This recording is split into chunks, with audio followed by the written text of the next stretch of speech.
Hello friends, welcome. मैं सिद्धांत स्वागत करता हूं आपका पेपर हैकर चैनल में। और जैसा कि आप लोग जानते हैं, मैं आपको आर्मी क्लर्क और स्टोर कीपर के जो प्रैक्टिस सेट्स हैं वो 50 के 50 करवा रहा हूं। तो आज जो हमारा प्रैक्टिस सेट का नंबर है वो है प्रैक्टिस सेट नंबर 6। ठीक है, तो चलिए शुरू करते हैं। उससे पहले, शुरू करने से पहले कुछ निर्देश दिए हुए हैं, वो मैं निर्देश आपको बता देता हूं। ठीक है, 50 मिनट का आपका समय दिया हुआ होगा और जो मैक्सिमम मार्क्स हैं आपके, यानी कि टोटल जो मार्क्स हैं वो 200 होंगे। यानी कि एक क्वेश्चन जो है कितने नंबर का होगा? 4 नंबर का होगा। और 2 खंड होंगे इस प्रश्न पत्र में। जो आप ऑफिशियली पेपर भी जो देंगे उसमें भी 2 खंड होंगे। खंड एक में जीके जीएस और कंप्यूटर और साइंस के क्वेश्चन होंगे 15। ठीक है, और 10 क्वेश्चन होंगे मैथ के। ये हो गया आपका खंड एक। और जो खंड दूसरा है उसमें टोटल आपके जो क्वेश्चन है वो 25 के 25 सामान्य अंग्रेजी के होंगे। ठीक है, सही उत्तर के लिए 4 अंक दिए जाएंगे और गलत के लिए 1 अंक काट लिया जाएगा। और उत्तर ना लिखने पर 0 अंक दिए जाएंगे। सभी प्रश्न अनिवार्य हैं और उत्तीर्ण होने के लिए प्रत्येक खंड में न्यूनतम 32 अंक और कुल 80 अंक प्राप्त करना अनिवार्य है। ठीक है,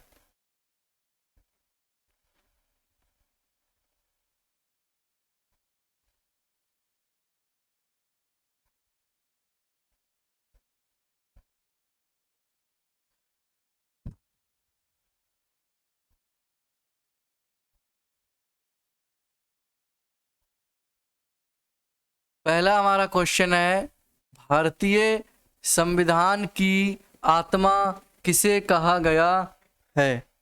भारतीय संविधान की आत्मा किसे कहा गया है? ऑप्शन ए है हमारा धार्मिक स्वतंत्रता का अधिकार। ऑप्शन बी है समानता का अधिकार। सी है संवैधानिक उपचारों का अधिकार। और डी है हमारा प्रस्तावना का अधिकार। बताइए जरा किसको कहा गया है?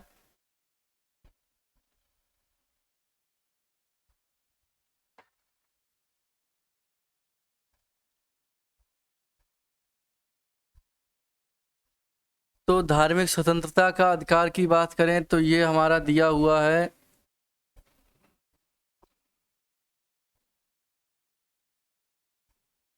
ठीक है, समानता का अधिकार।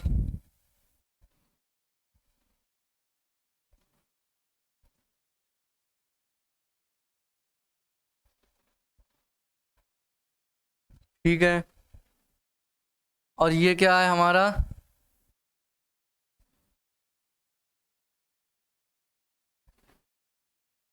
तो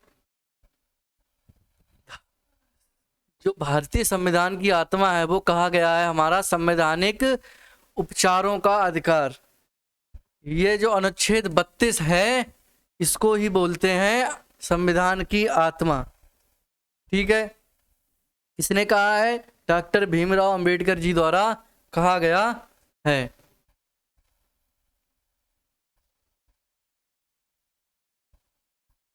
नेक्स्ट क्वेश्चन है कि निम्न में से कौन सा प्रत्यक्ष कर है? ए संपत्ति कर, बी निगम कर, सी आय कर, या डी ये सभी। बताइए जरा।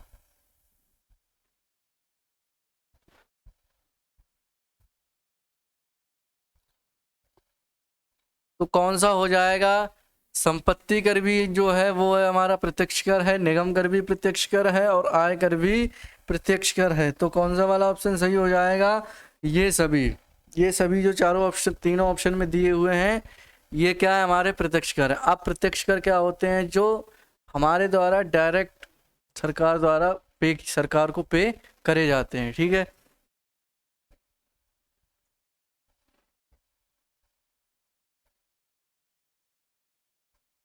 नेक्स्ट क्वेश्चन है हमारा, भारत का राष्ट्रीय आदर्श वाक्य क्या है? भारत का राष्ट्रीय आदर्श वाक्य क्या है? ए है सत्यमेव जयते, बी है वंदे मातरम, सी है जय जवान जय किसान, या डी है जय हिंद।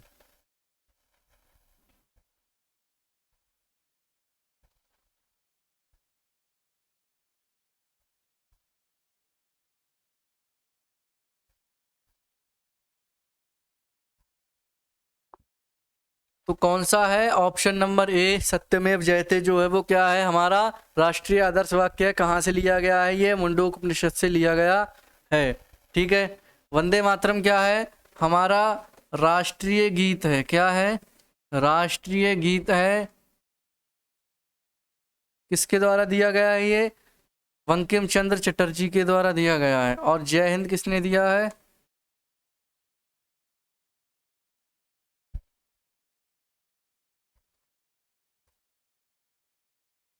सुभाष चंद्र बोस जी ने। ठीक है।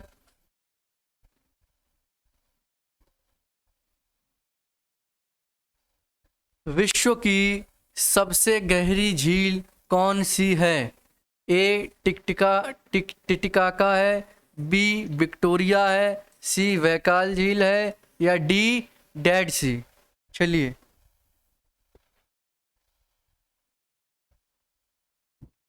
तो ये हो जाएगा हमारा वैकाल झील। क्या हो जाएगा? वैकाल झील जो है वो हमारी हमारी नहीं मतलब विश्व की सबसे गहरी झील है। ठीक है। नेक्स्ट आता है विश्व स्वास्थ्य संगठन WHO यानी कि वर्ल्ड हेल्थ ऑर्गेनाइजेशन का मुख्यालय कहाँ है? ए ऑप्शन है हमारा पेरिस में, बी है न्यूयॉर्क, सी है जेनेवा, या डी है हेग। बताइए जरा।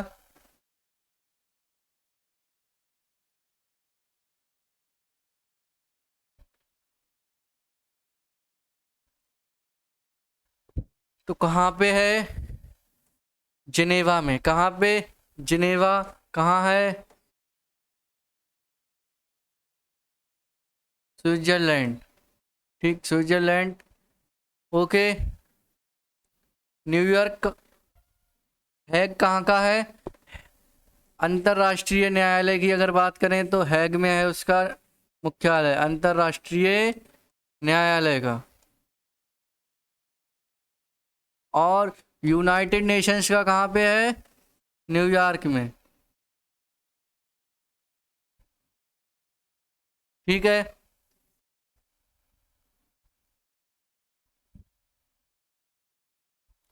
नेक्स्ट क्वेश्चन है जड़त्व का नियम किसने दिया था? इस क्वेश्चन में आपको बहुत ही ध्यान से इसको सॉल्व करना है। ऑप्शन ए है गैलीलियो, बी है न्यूटन, सी है आर्किमिडीज मिडीज, और डी है कैपलर। चलिए बताइए जरा।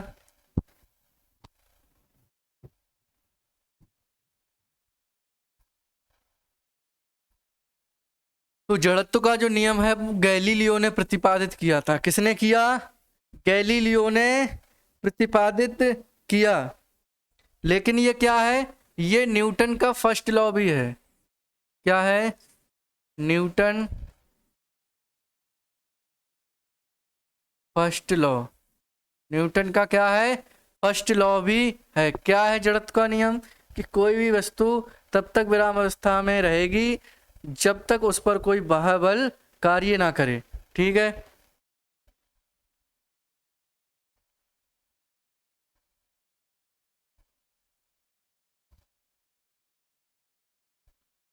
नेक्स्ट है परमाणु बम किस सिद्धांत पर कार्य करता है? ए नाभिकीय संलयन, बी नाभिकीय विखंडन, सी है प्रकाश विद्युत प्रभाव, या डी है रेडियो एक्टिव विघटन। बताइए जरा।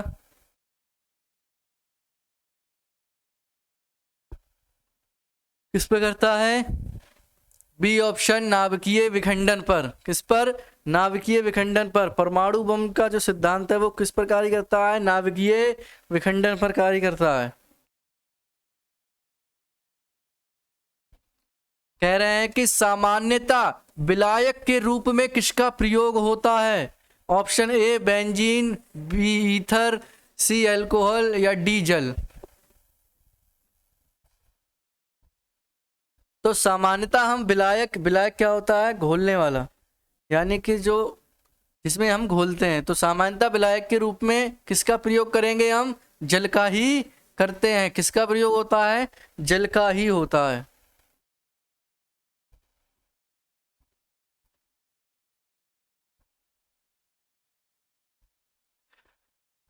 नेक्स्ट है कि जेली फिश किस संघ का उदाहरण है? ए है पोरीफेरा, बी है टिनोफोरा, सी है प्रोटोजोआ या डी है नीडेरिया? बताइए जरा।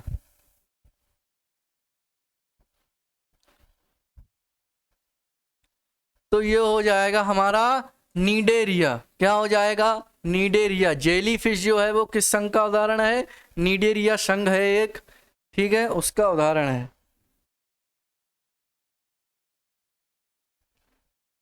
नेक्स्ट है फलों फलों के अध्ययन को क्या कहते हैं? ए फाइकोलॉजी, बी पोमोलॉजी, सी होरोलॉजी या डी फ्रेनोलॉजी? बताइए जरा।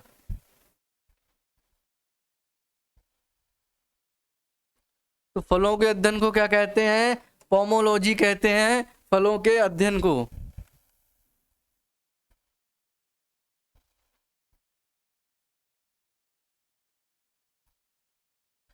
कह रहे हैं कि एक मेगाबाइट यानी एमबी में कितने किलोबाइट केवी होते हैं? सबको पता है ये बात, ठीक है। कितने? 1024 केवी होते हैं।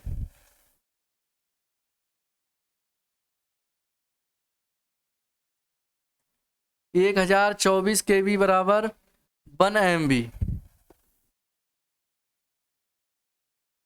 1024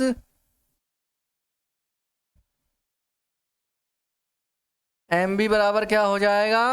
1 GB, गीगाबाइट। फिर 1000 GB बराबर क्या हो जाएगा? 1 TB। क्या हो जाएगा? 1 TB, ठीक है।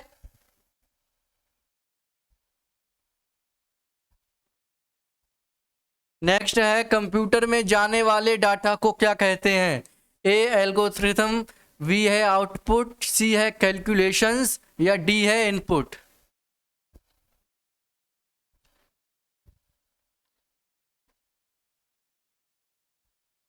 तो बताइए जरा।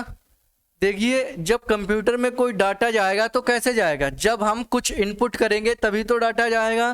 तो कंप्यूटर में जाने वाले डाटा क्या कहते हैं? इनपुट कहते हैं। क्या कहते हैं? इनपुट कहते हैं।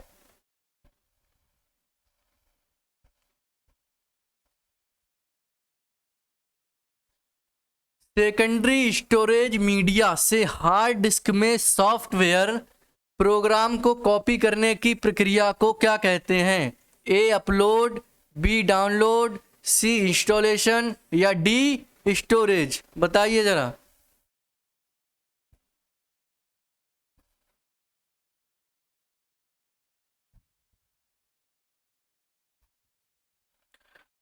इसको बोलते हैं हम लोग इंस्टॉलेशन। क्या बोलते हैं? इंस्टॉलेशन। जब हम सेकेंडरी स्टोरेज मीडिया से हार्ड डिस्क में सॉफ्टवेयर प्रोग्राम को कॉपी करते हैं तो ये जो चीज़ कहलाती है वो कहलाती है इंस्टॉलेशन, ठीक है।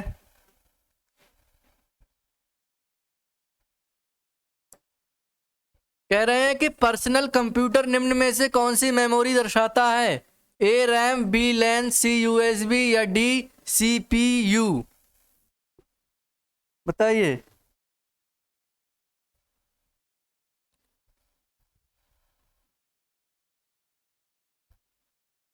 ये बताता है रैम को। किसको?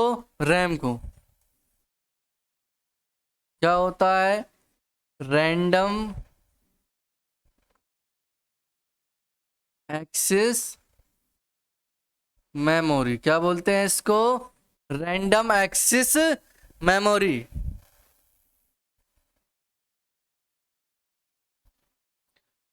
नेक्स्ट है आपका DOS का पूर्ण रूप क्या है? ए है हमारा device operating system, disk of system, door operating system या डिस्क ऑपरेटिंग सिस्टम? बताइए जरा। इसको बोलते हैं हम लोग डिस्क ऑपरेटिंग सिस्टम।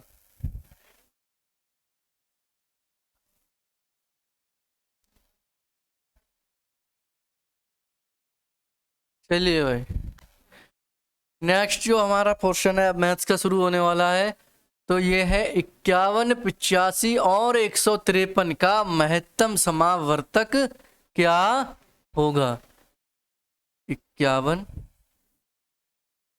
85 और 153। ठीक है, सही है। क्या ये तीनों किसी एक ही पहाड़े में नहीं आते हैं क्या? बिल्कुल आते हैं, लेकिन हमें क्या करना है, मासा करना है। ये तो किसी के भी पहाड़े में आ सकते हैं। तो सबसे पहले इनको तोड़ेंगे, क्या करेंगे, तोड़ेंगे गुणनखंड विधि से। 17 तिया 51, इसके अलावा नहीं घटेगा। 3 गुणा,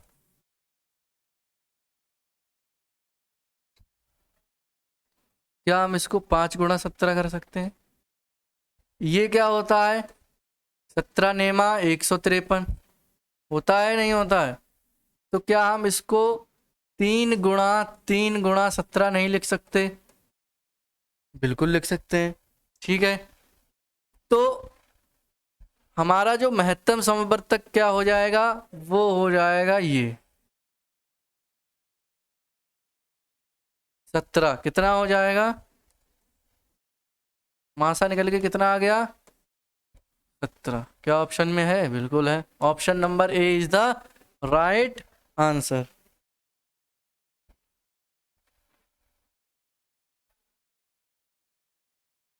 अब देखिए, बड़ा ही बढ़िया सवाल आया है। कोई आदमी 5 वर्षों के लिए धन 5% वार्षिक साधारण ब्याज पर उधार देता है। यदि उसे 6250 धनराशि प्राप्त होती है तो उसका मूलधन कितना था? ऑप्शन दे रखे हैं, बताइए जरा।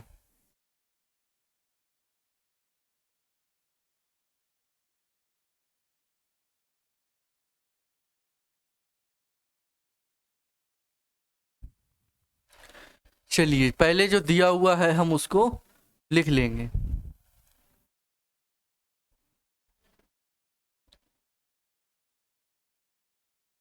समय कितना दिया हुआ है, 5 वर्ष। दर कितनी है, 5%। और मिश्र धन कितना दे रखा है हमें, जो हमें प्राप्त होता है वो क्या होता है, मिश्र धन। कितना है, 6250।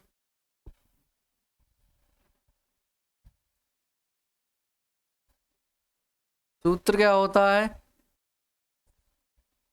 साधारण ब्याज बराबर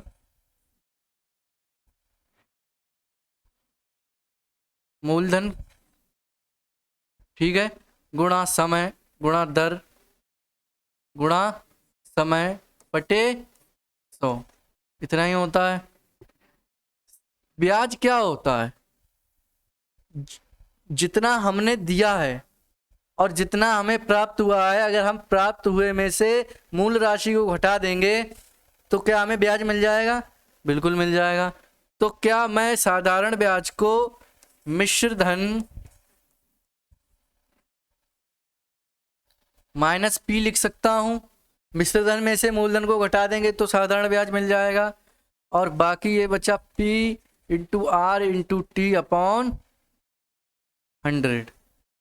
चलिए, मिश्रधन कितना था, 6250 माइनस पी बराबर पी इंटू आर दे रखा है 5, और समय भी कितना दे रखा है, 5 बटे 100।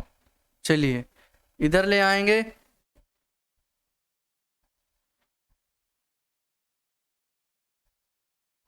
ठीक है,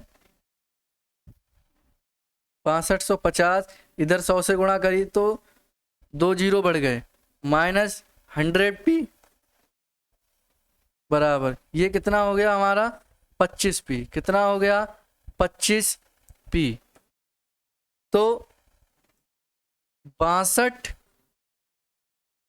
और ये इतना ही रहा, और ये वाला जो 100p है ये इधर जाके किसका हो जाएगा, प्लस का हो जाएगा। तो ये हो जाएगा बराबर में 125p।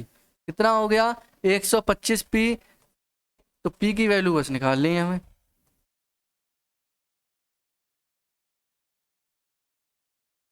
ठीक है, 125 पंजे 625, 3 जीरो लग जाएंगे, कितना आ गया 5000, यानी कि मूलधन जो हमारा कितना था 5000 था। ऑप्शन नंबर बी जो है वो हमारा सही हो जाएगा। ठीक है,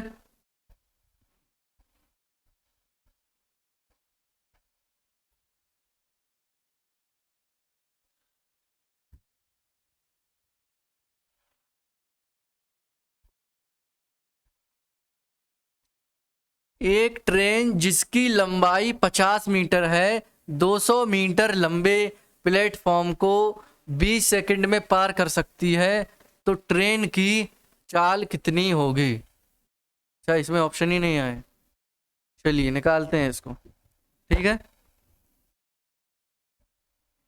ये देखिए यहाँ पे दे रखे हैं, चलिए पीछे देख लेंगे, कोई दिक्कत नहीं है।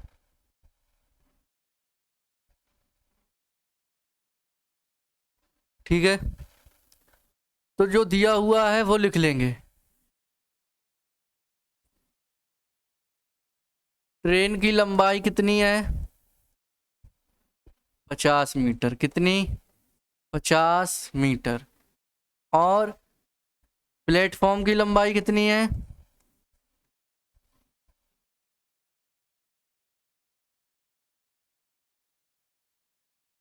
ये है आपकी 200 मीटर। ठीक है, तो कुल जो दूरी हो गई वो कितनी हो गई आपकी 200 प्लस 50 यानी कि 250 मीटर, और समय कितना दे रखा है, समय दे रखा है आपको 20 सेकंड। ठीक, चाल पूछ रहे हैं, चाल बराबर क्या होता है दूरी बटे, दूरी है हमारी 250, चाल है हमारी 20। लेकिन लेकिन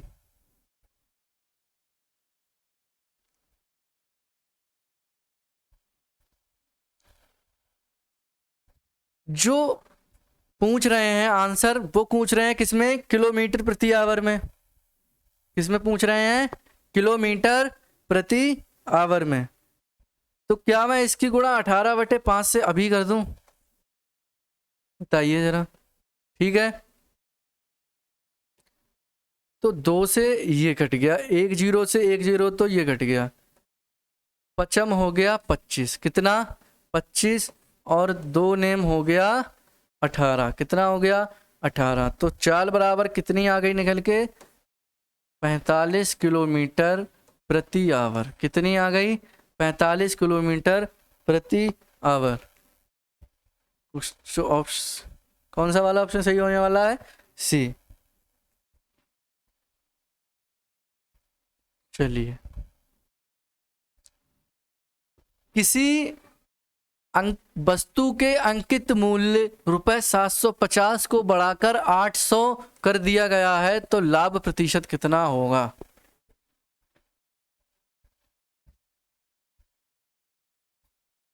प्रारंभिक अंकित मूल्य कितना दे रखा है हमें, ये दे रखा हमें 750, बड़ा हुआ कितना हो गया 800 हो गया, कितना हो गया 800 हो गया। सबसे पहले लाभ कितने का हुआ हमें 50, कितने का 50 ही तो बढ़े, तो लाभ प्रतिशत बराबर पूछ रहे हैं, तो लाभ प्रतिशत बराबर क्या होगा, लाभ कितने का हुआ, प्रारंभिक अंकित मूल्य कितना था हमारा, ये था हमारा 750, और गुणा कितने से कर देंगे 100 से, कितने से 100 से। ठीक है, चलिए 1 जीरो से ये 1 जीरो कट गया, 5 की गुणा 5 को काटा 75 से तो आ गया 15, तो ये आ गया हमारा 100/15, कितना आ गया 100/15। 100/15 की जो फ्रैक्शन वैल्यू होती, परसेंटेज में वैल्यू होती है, वो होती है हमारी 6/2/3%। तो लाभ प्रतिशत कितना आ गया हमारा? 6/2/3। ठीक है।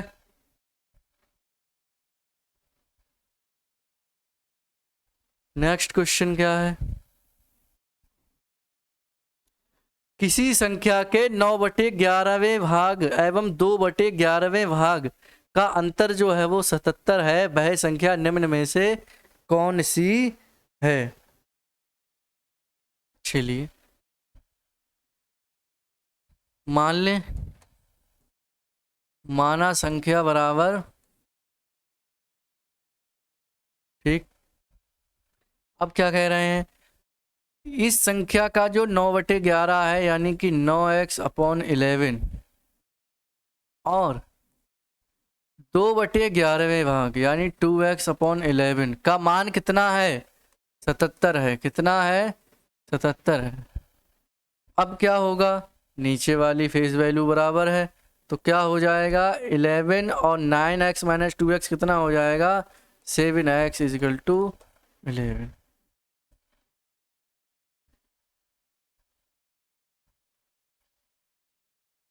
और यहाँ पर कितना होगा? 77। 7 से काटा इसको तो ये गया 11 बार में, और 11 की इंटू 11 से गुणा करेंगे तो ये आएगा 121। कितना आएगा? 121। 121 जो है हमारा सही आंसर हो जाएगा, ऑप्शन नंबर ए।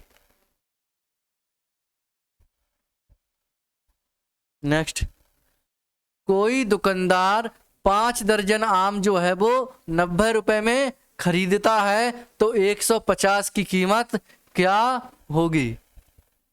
बताइए जरा। ऑप्शन ए है आपका 242, बी 225, सी 250 या डी 252। बताइए जरा।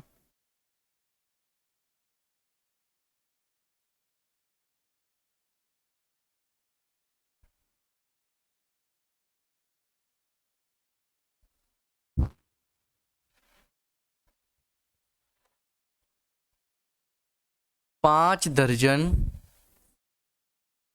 आम की कीमत कितनी दे रखी है हमें? 90 रुपए। कितनी? 90 रुपए। एक आम की कीमत निकाल लेंगे? बिल्कुल निकाल लेंगे। एक दर्जन में कितने होते हैं आम? 12 आम होंगे, तो 5 दर्जन में कितने हो जाएंगे? 12 पंजे 60।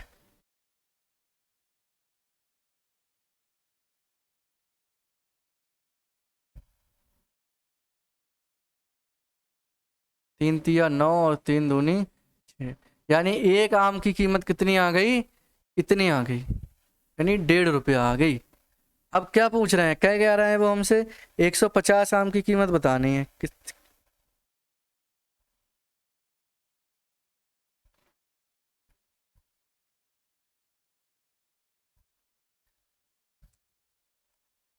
150 आम की कीमत जो हो जाएगी वो हो जाएगी आपकी, 5 दर्जन आम की कीमत कितनी थी? 90। कितनी थी? 90। कितने की पूछ रहे हैं? और एक आम की कीमत कितनी आई आपकी?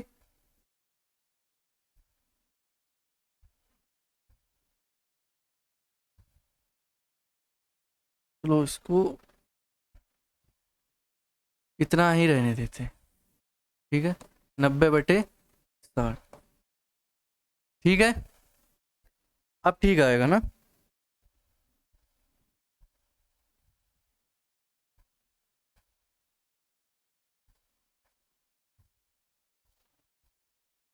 इसको क्या करेंगे? 90/60 ही छोड़ देते हैं। अब क्या करेंगे? 150 आम की कीमत हमें निकालनी है, तो 150 आम की कीमत कितनी हो जाएगी? ये हो जाएगी आपकी 90/60 इंटू, कितने की निकालनी है हमें? 105 की, 150 की। कितने की? 150 की। सही है। काट पीट लेंगे भैया।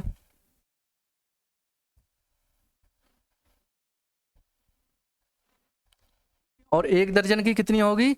12। कितनी होगी? 12। तो काट लो, 1 जीरो से 1 जीरो कट गया,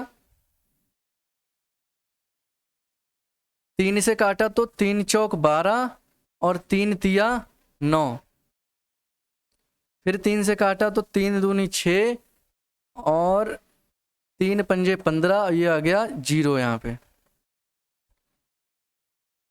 और 2 से काटा तो ये आ गया 25। कितना आ गया? 25। अब भी कुछ कटने पिटने को बचा है क्या?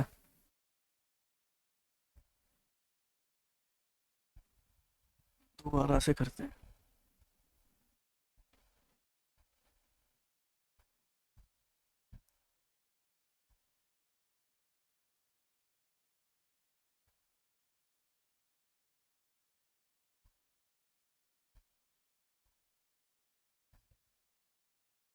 ये पूरा सवाल ही थोड़ा सा मिस्टेक हो गया है।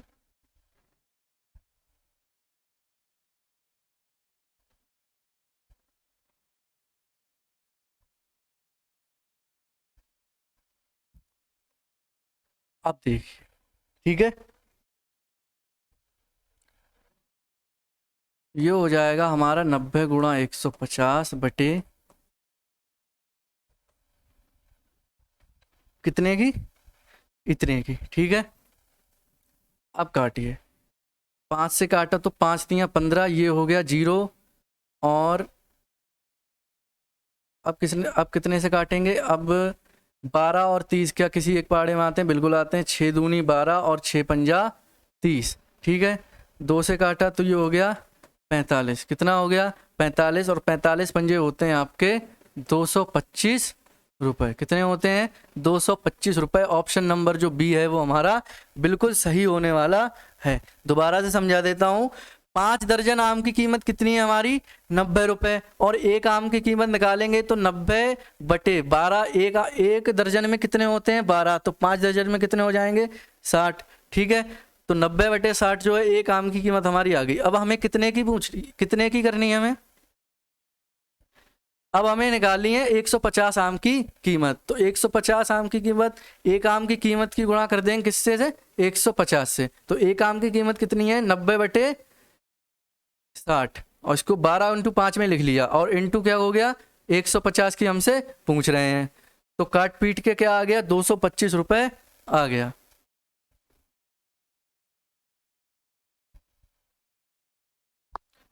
नेक्स्ट देखिए, एक आयताकार खेत की लंबाई चौड़ाई की 3 गुनी है तथा उसकी परिमिति जो है वो 32 मीटर है, तो उसका क्षेत्रफल कितना होगा?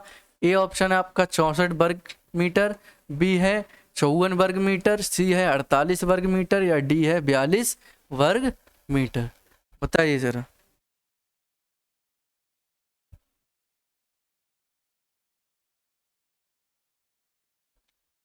चलिए, जो दिया हुआ है वो लिख लेंगे।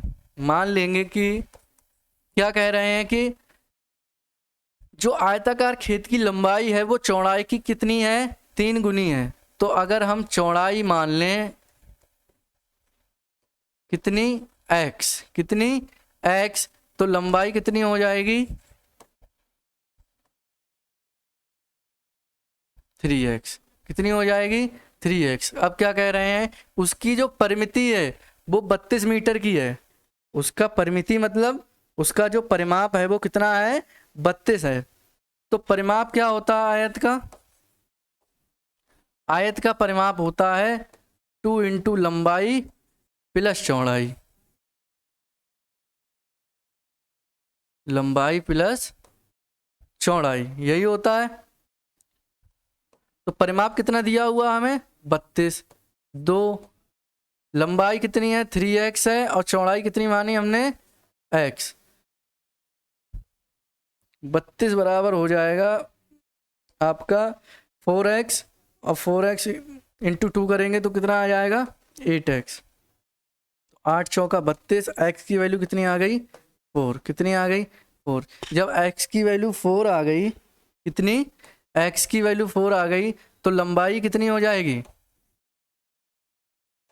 तो लंबाई हो गई आपकी 3x, 3 चौक 12, कितनी 12, और चौड़ाई कितनी हो गई 4, कितनी 4 मीटर। अब क्या करना है, बस क्षेत्रफल निकालना है। तो आयत का क्षेत्रफल होता है लंबाई गुणा चौड़ाई। ये कितना हो गया आपका, लंबाई है 12 और चौड़ाई है 4, 12 चौका 48 वर्ग मीटर। ठीक है, तो कितना हो गया आपका 48 वर्ग मीटर। ऑप्शन नंबर सी जो है वो बिल्कुल सही हो जाएगा।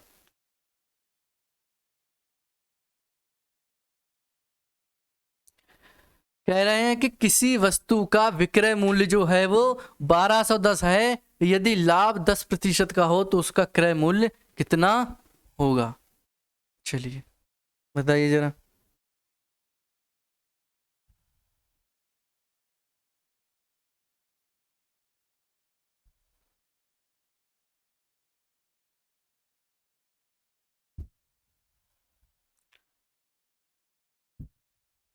तो क्रय मूल्य बराबर,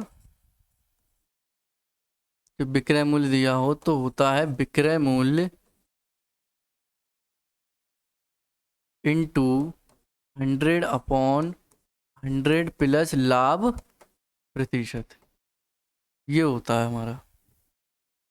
तो क्रय मूल्य कितना, विक्रय मूल्य दिया हुआ हमारा 1210 इंटू में 100 बटे, ये कितना हो जाएगा 100 प्लस लाभ कितना है हमें 10% का, तो 100 प्लस 10 कितना हो गया 110 हो गया। कितना हो गया 110, एक जीरो से एक जीरो कट गया, ये आ गया हमारा 1210 गुणा 10 बटे 11, 11 से काटा 11 में 11 में 121, ये आ गया आपका। कितना आ गया आंसर आपका 1100, क्या होगा 1100, यही होगा ना। ठीक है,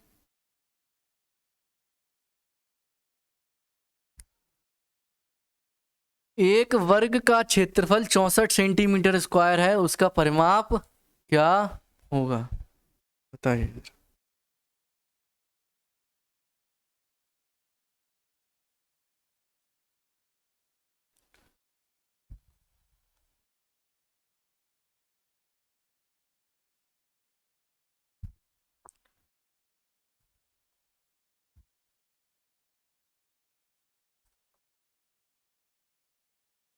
वर्ग का क्षेत्रफल बराबर होता है हमारा कितना 64, कितना है 64 दे रखा हमें वर्ग का क्षेत्रफल। वर्ग का क्षेत्रफल बराबर क्या होता है भुजा का स्क्वायर। वर्ग का क्षेत्रफल बराबर भुजा का स्क्वायर बराबर कितना है 64 है। तो भुजा करेंगे अगर, तो ये स्क्वायर इस पे अंडर रूट बन जाएगा, तो 64 का अंडर रूट कितना होगा 8 होगा। तो भुजा कितनी आ गई हमारी 8 सेंटीमीटर भुजा आ गई। अब परिमाप कितना होता है, वर्ग का परिमाप होता है 4a, ए की वैल्यू हमें पता है, तो कितना आ गया 32 सेंटीमीटर। कितना आ गया 32 सेंटीमीटर। ठीक है,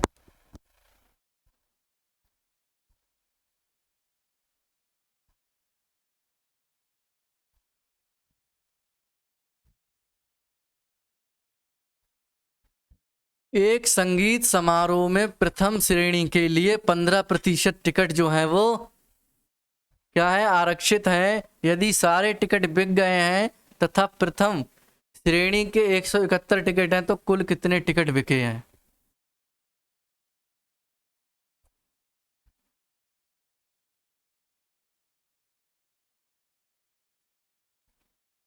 ठीक है, मान लिया हमने कि जो कुल टिकट हैं बिके हैं वो कितने हैं, एक्स बिके हैं, कितने एक्स बिके हैं।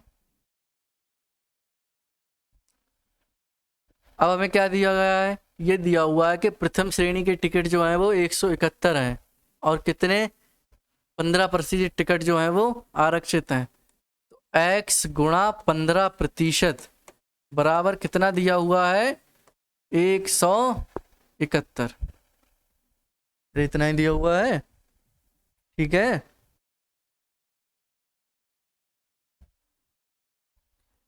बराबर निकाल लो 171 गुणा 100 और ये 15 जो है वो क्या आ गया नीचे आ गया, काट लो। 3 से काटा तो 3 पंजे 15 और 3 पंजे 15, 2 बचा और ये 21 हो गया, तो 3 सत्ते 21। 5 से काटा तो ये आ गया 20 हमारा, ठीक है। तो x बराबर कितना आ गया हमारा, 57 गुणा 20। 57 गुणा 20 कितना हो जाएगा, 1140, ठीक है। Option number C. मैथ का पोर्शन हमारा फिनिश हो गया। अब नेक्स्ट जो पोर्शन शुरू होने वाला है वो है हमारा इसका इंग्लिश का। चलिए 26 से 29 में कह रहे हैं कि find out which part of a sentence has an error, if a sentence is free from error mark option D as your answer. कोई एरर है तो बताना है, नहीं है तो नो एरर यानी कि डी पे टिक कर देना है। पहला वाला क्वेश्चन देख लेते हैं। She invited all her daughter-in-laws to grand party last week।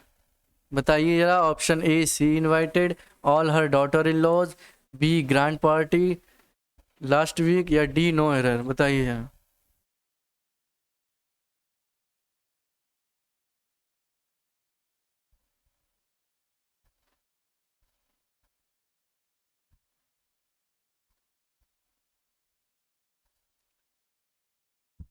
क्या होगा, ये हो। कौन से वाले पार्ट में एरर है, बी वाले पार्ट में। डॉटर इन लॉज नहीं होगा, डॉटर इन लॉज नहीं होगा। जो हमारा मेन नाउन होता है केवल उसी पे लगता है। अगर हमें इसका प्लूरल बनाना है तो डॉटर्स इन लॉ बनाएंगे, डॉटर इन लॉ नहीं करेंगे, डॉटर इन लॉज नहीं करेंगे।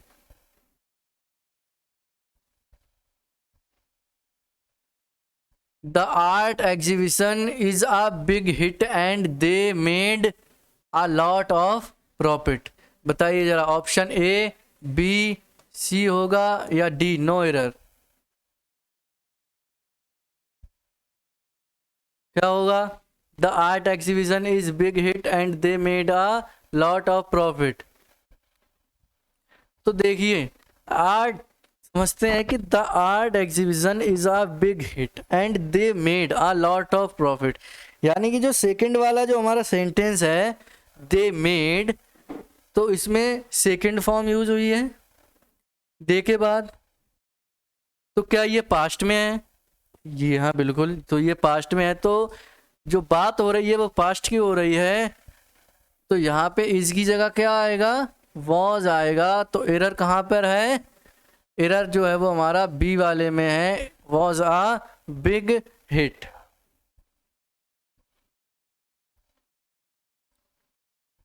नेक्स्ट है, it is clear that each of the tricks is a sort of defensive mechanism. Option दिए हुए हैं, बताइए जरा।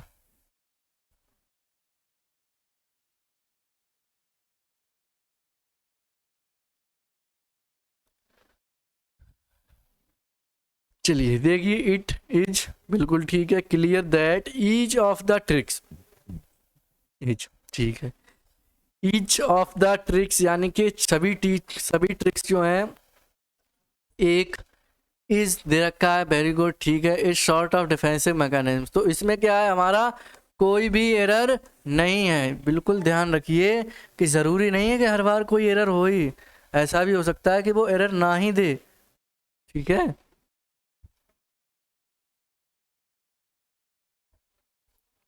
नेक्स्ट है हमारा, in 1906 a earthquake destroyed much of San Francisco. बताइए जरा, ए है हमारा, बी सी या फिर डी। बताइए जरा।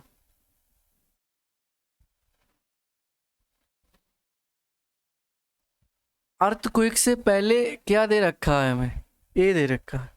अगर हम अर्थक्वेक का प्रोनाउंसिएशन करके हिंदी में लिखें तो क्या यही लिखेंगे,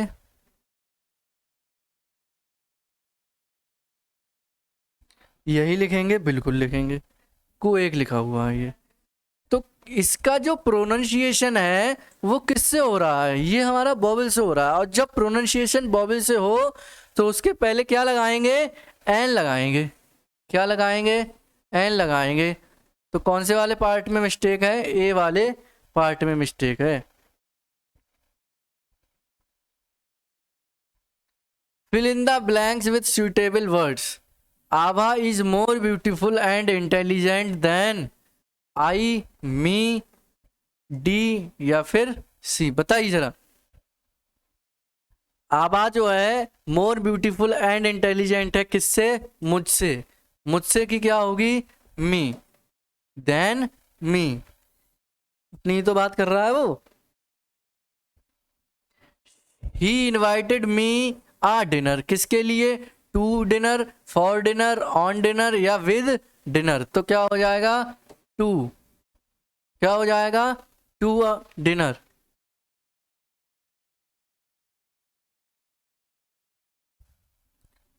कह रहा है कि I don't believe what he, मुझे विश्वास नहीं है या मुझे विश्वास नहीं होता what he saying, had said या फिर सेज। तो पहला वाला जो है वो हमारा क्या है, सिंपल प्रेजेंट है। क्या है, सिंपल प्रेजेंट का निगेटिव है बस। तो क्या हो जाएगा सिंपल प्रेजेंट इनमें से, ये भी नहीं होगा, ये कंटिन्यूअस है, ये प्रेजेंट परफेक्ट है और ये पास्ट परफेक्ट है। सिंपल प्रेजेंट में एक ही है, वो है सेज हमारा। तो क्या हो जाएगा, what he says.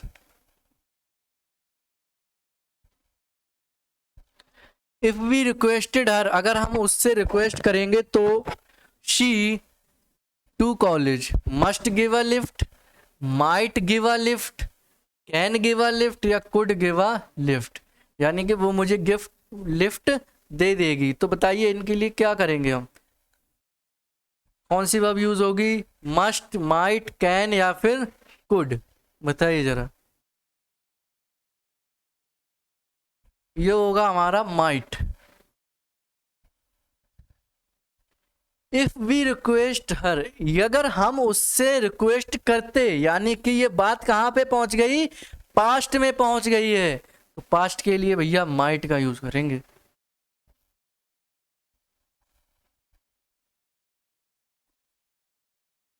Change the following sentence into negative sentence. A lot of money has been spent on renovation. इसका क्या करना है हमें, नेगेटिव बनाना है। बनाइए जरा negative. Not a lot of money has been spent on the innovation, या a lot of money not spent on the renovation, a lot of money has been spent not on the renovation, या not a lots of money has been spent on the renovation. बताइए जरा।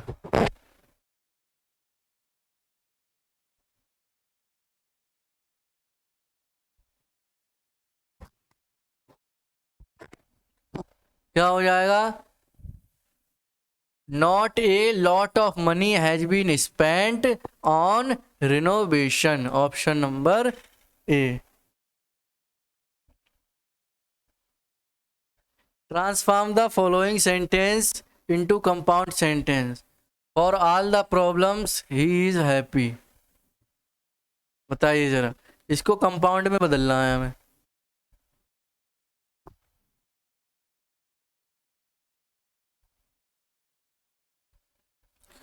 क्या हो जाएगा, दो he is in great problems yet he is happy. यद्यपि वह बहुत बड़ी समस्या में है लेकिन फिर भी वह खुश है। ठीक है, तो ऑप्शन नंबर जो है वो सी हो जाएगा हमारा। नेक्स्ट है, out of 4 alternative suggested select the one which expresses the same sentence in the indirect direct speech. Where do you live asked the stranger. इसका हमें क्या बनाना है, इनडायरेक्ट बनाना है। The stranger asked where I lived, the stranger inquired where I was living, the stranger questioned where did I live, the stranger wanted to know where I live. बताइए जरा। बिल्कुल इजी है भैया। द स्ट्रेंजर किससे बनेगा, the stranger asked, अब जब question word दे रखा है तो शुरुआत कहाँ से होगी? क्वेश्चन वर्ड से, वेयर आई लिव्ड।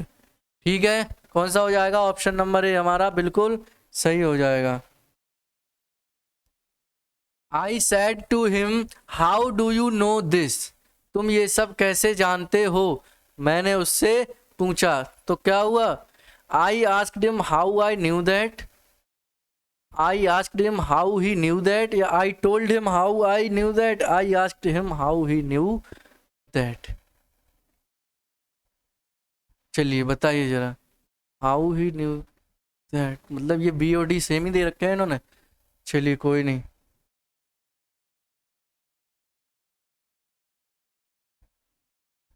देखिए थोड़ा सा इसमें प्रिंट होने में शायद मिस्टेक हो गई हो, क्योंकि ये दोनों सेम ही दे रखे हैं, लेकिन क्या होगा इसका?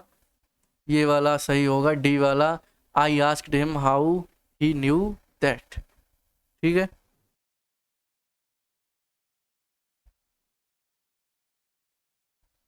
Choose the word opposite meaning to the given word. Prosperity, prosperity क्या होती है? समृद्धि। क्या होती है? समृद्धि। प्रॉस्परिटी को हिंदी में कहते हैं, इसकी हिंदी मीनिंग होती है आपकी समृद्धि। अब इसका क्या बनाना है? हमें अपोजिट वर्ड देना है, अपोजिट मीनिंग वाला। वेल्दी, वेल्दी मतलब धन धान से परिपूर्ण। ह्यूमिलिटी, ये भी होगा। अपॉर्चुनिटी, अपॉर्चुनिटी का मतलब कोई मौका। तो क्या हो जाएगा? एडवर्सिटी, एडवर्सिटी का मीन्स मतलब होता है आपदा। क्या होता है? आपदा। ठीक,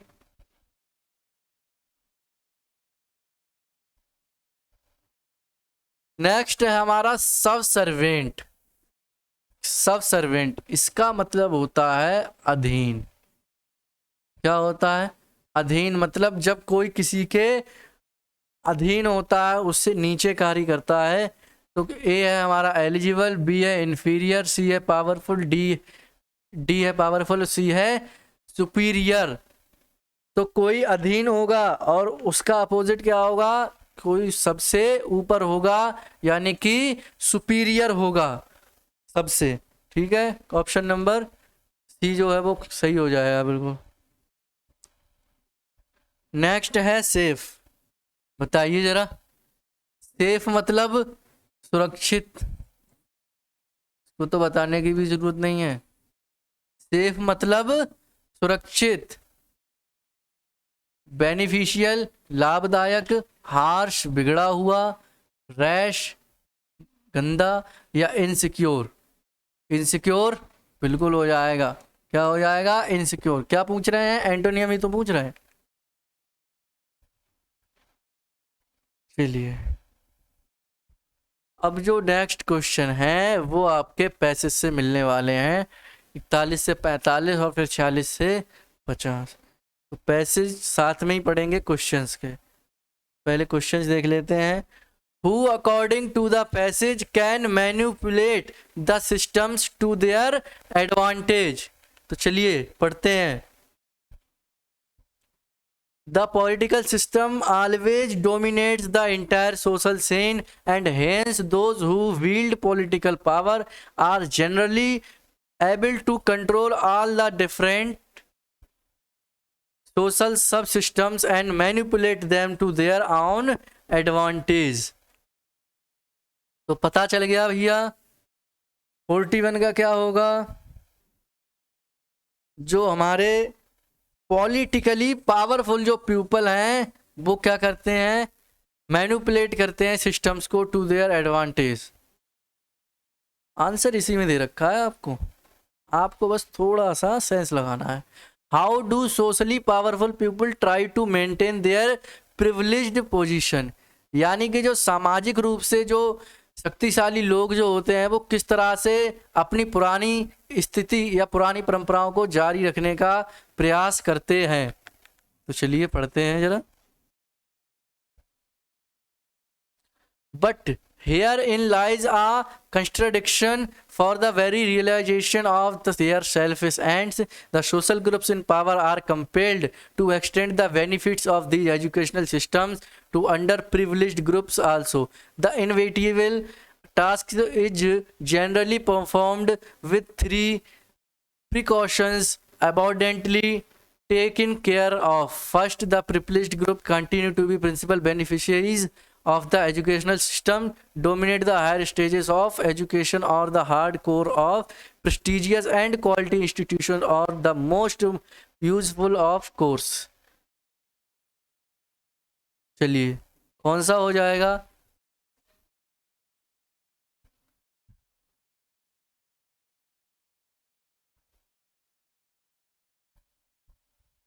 ये हो जाएगा हमारा by maintaining control over education systems.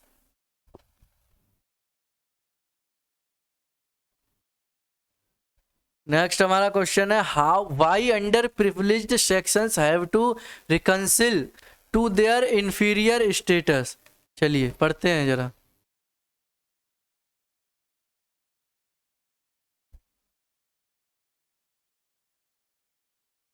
कहाँ तक हो गया था? हाँ जी.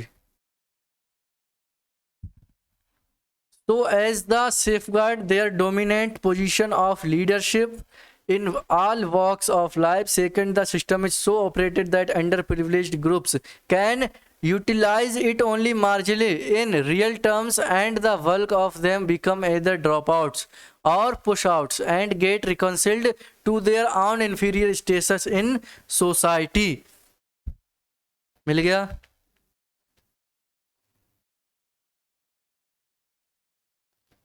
तो क्या हो जाएगा इसका?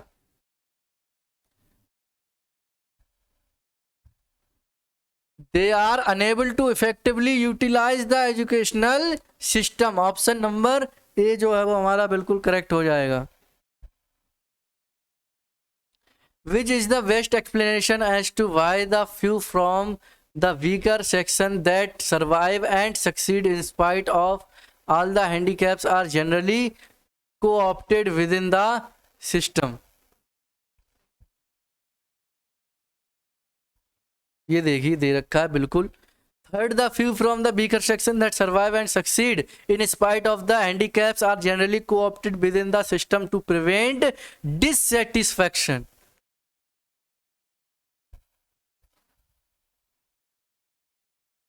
To satisfy their instinct. ठीक है.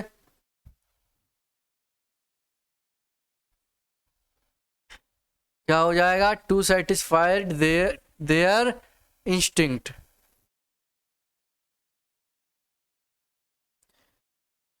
Which system according to the passage dominates the social system? Political, education या caste system या monetary system?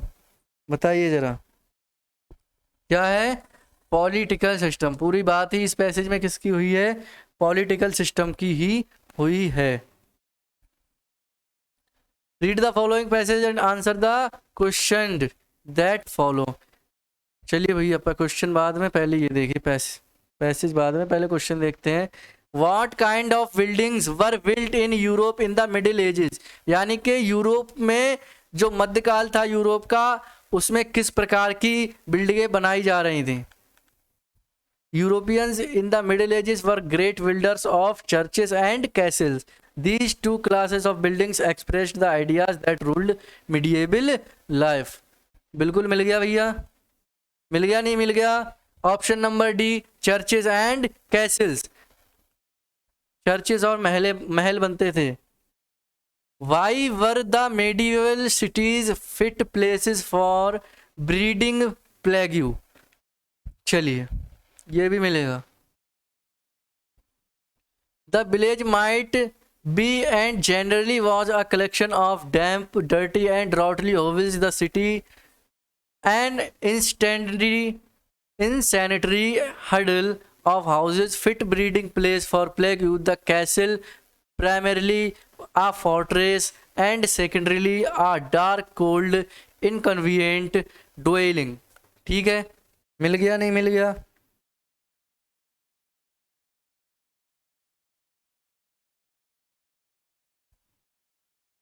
क्या हो गया? The houses were built very near to each other. जो घर थे वो बहुत ही एक दूसरे के आसपास बनाए जा रहे थे.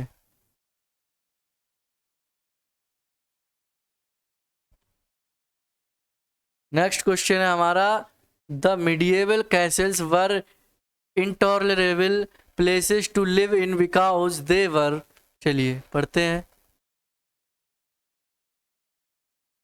But the church was built as well as decorated as lavishly as local effort could manage. Its windows were glass and its walls were painted the pictures in bright colors. Its spire or the tower pointing upward directed the gaze of villager and citizen away from an unsatisfactory condition of earthly life to a cloud landed.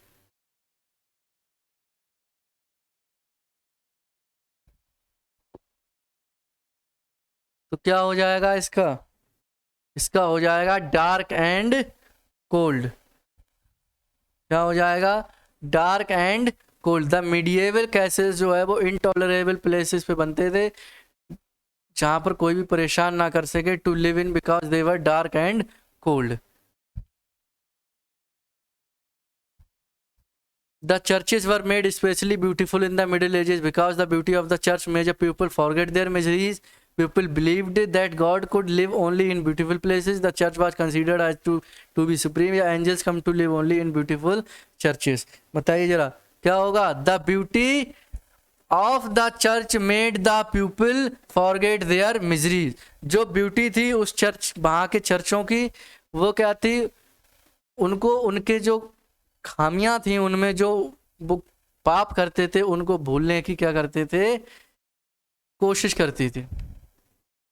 Which writing about the Europe of the Middle Ages in this passage the author attempt to project the blind faith and ignorance of people, the simple philosophy of life and people, the contrasts in living condition या the insanitary conditions of the cities? बताइए जरा। ये हो जाएगा the contrasts living condition, contrast in living condition. चलिए, तो ये जो है हमारा छठा प्रैक्टिस सेट था वो हमने कंप्लीट कर लिया है। इसके 50 के 50 क्वेश्चन हमने लगा लिए हैं। आशा करता हूँ आपको ये वीडियो पसंद आई होगी, और पसंद आए तो इस वीडियो को लाइक ज़रूर करें, शेयर करें, अपने साथियों तक पहुँचाएँ, ठीक है, और चैनल को हमारे सब्सक्राइब करना ना भूलें। तो मिलते हैं नेक्स्ट क्लास में नेक्स्ट प्रैक्टिस सेट के साथ। तब तक के लिए हमारे साथ जुड़े रहिए, बने रहिए। धन्यवाद।